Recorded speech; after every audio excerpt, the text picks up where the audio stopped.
आपका उर्दू पॉइंट राजस्थान में फिर से इस्तकबाल है।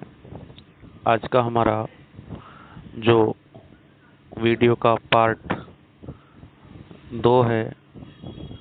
अब तक हमने सीनियर सेकेंडरी लेवल तक का जो सिलेबस था उस पर तफसील से बात कर ली है।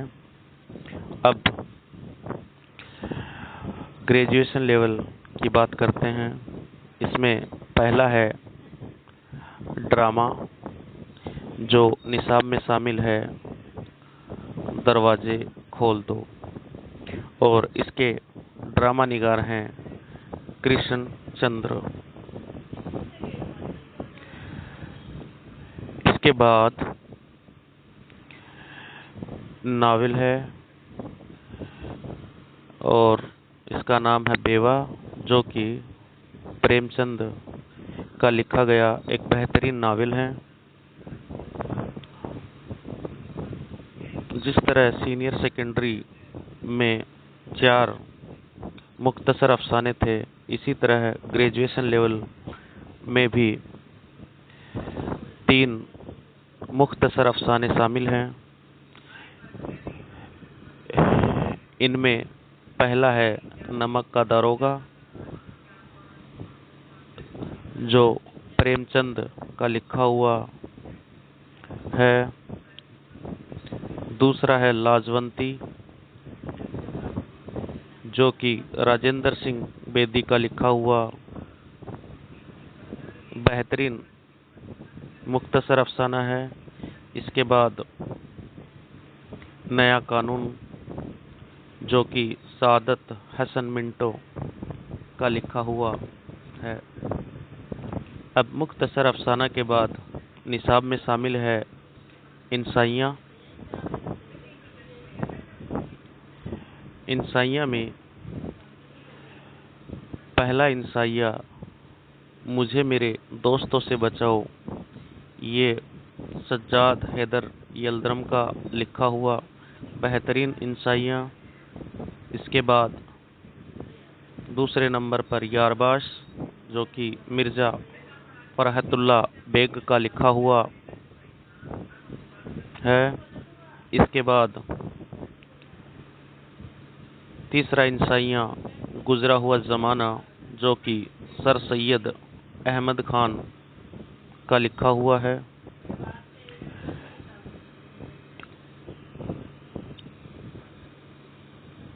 इसके बाद आता है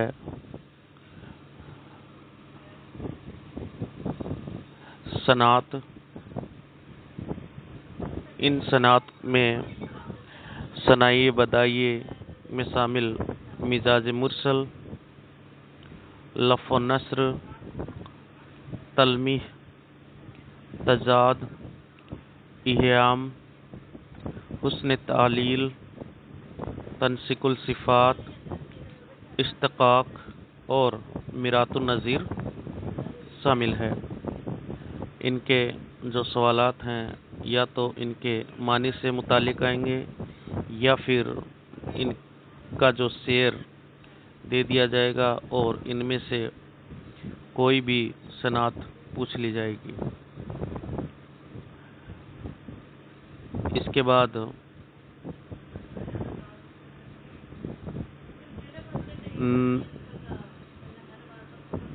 नस्र और नज़्म की हैयतें हैं।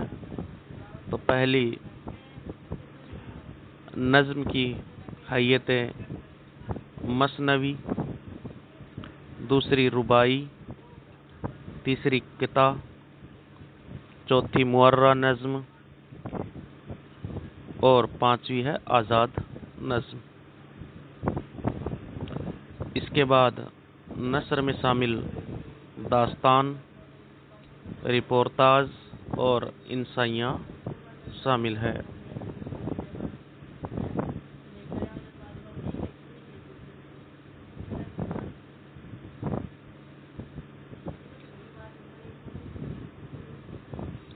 अब नज़्म में गज़लियात, निसाब में शामिल नासिक की गज़लें, आतिश की गज़लें, गालिब की गज़लें, मोमिन की गज़लें और अजीज़ की गज़लें हैं, जो कि सहपारे में शामिल गज़लें इलाहाबाद यूनिवर्सिटी 1981 में शाये हुई थी। इसके बाद मंजूमात यानी नज़्म में पहली नज़्म है आवाज़ कौम, पंडित ब्रिज नारायण चकबसत की लिखी हुई। दूसरी नज़्म है नया सिवाला, जो कि इकबाल की बेहतरीन नज़्मों में शामिल है। इसके बाद तीसरी नज़्म है अलबेली सुबह, जो कि जोश मलियावादी की लिखी हुई है। तीसरे नंबर पर आता है कसीदा, और कसीदे में जोक का कसीदा है वाह वाह क्या मुतादिल है बाग आलम की हवा। और चौथे नंबर पर मर्शिया शामिल है, जो कि मर्शिया का नाम आते ही मीर अनीस का नाम सबसे पहले आता है। तो इसमें जो मर्शिया है वो है नमक के ख्वान ए तकल्लुम है फसाहत मेरी, जो कि आपके निसाब में शामिल है। तो इस तरीके से सीनियर सेकेंडरी और ग्रेजुएशन का जो सिलेबस था वो मैंने अब तक बता दिया है। इसके आगे है जो तीसरा पार्ट पोस्ट ग्रेजुएशन लेवल का है, उसमें प्रोज यानी नसर में शामिल है दास्तान। तो बागो बहार एक बेहतरीन दास्तान है, और इसके दास्तान को लिखने वाले हैं मीर अमन, और बागो बहार फोर्ट विलियम कॉलेज से भी मुतालिक हैं। इसके बाद आता है ड्रामा, और ड्रामे में अनारकली इम्तियाज़ अली ताज का लिखा हुआ मकबूल ड्रामा है। इसके बाद नॉवेल हैं उमराव जान अदा के नाम से, जो कि मिर्ज़ा हादी रुसवा ने लिखा है। इसके बाद पोस्ट ग्रेजुएशन में आपके दो अफसाना हैं। एक तो वारदात, तो ये वारदात अफसाना नहीं है, इसके अंदर अफसानवी मजमुआ है, अफसानवी मजमुआ है। इसमें 13 अफसाने शामिल है, तो इसलिए हम इसको अफसाना न कहकर अफसानवी मजमुआ कहेंगे। इसके बाद कृष्ण चंद्र, जो कि अन्नदाता का है। अन्नदाता अफसाना जो कि कृष्ण चंद्र का लिखा हुआ है, ये कहते बंगाल इसका मौजू है।